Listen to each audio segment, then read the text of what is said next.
Greetings everyone. On this episode of Wrench with Matt, I'm going to be removing the chin spoiler underneath my front bumper. It's something I've wanted to do pretty much since I got the truck, just haven't had a chance to do so. I'm also going to be installing some plugs in the lower control arms, as without the chin spoiler, that can cause some whistling, and models that don't have the chin spoiler actually have some plugs. I'll include the part number for the plugs in the description.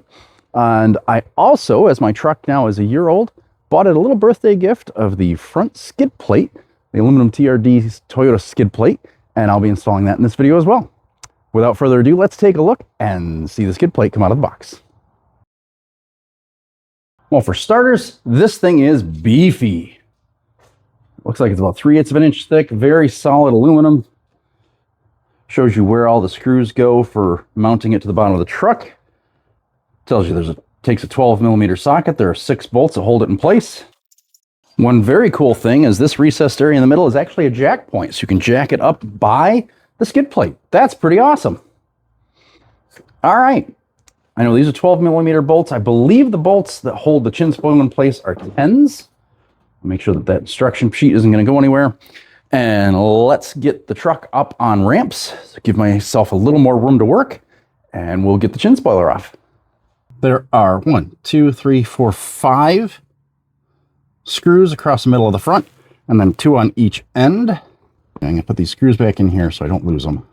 Snug is tight for those. They just go into body clips, so you don't want to strip them out. On the lower control arms, it is these 4 holes that you want to fill with these plugs.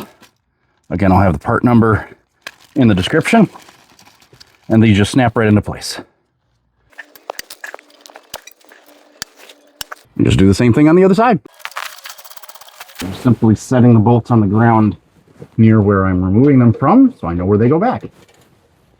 Okay, so after fighting with this for a little bit, I very quickly realized these 2 existing plastic thingies that are kind of skid plates need to be removed completely. So be sure to pull them off before you put the big heavy-duty one on. In this case, just put these bolts back where they were. And you want to give these a few ugga-duggas. Make sure they're not going to fall out. There we go. Once those are out of the way, thread these 2 back in, and then we can hang the skid plate. My front diff is already rusting. Okay.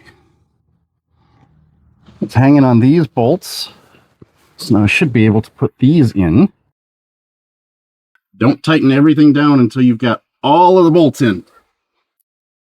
That way you can align stuff. Because this one front bolt needed a little repositioning. That one's just hanging tight. This one lines up perfectly. Just double check position everywhere else. Everything looks good. Time to tighten it down. Voila!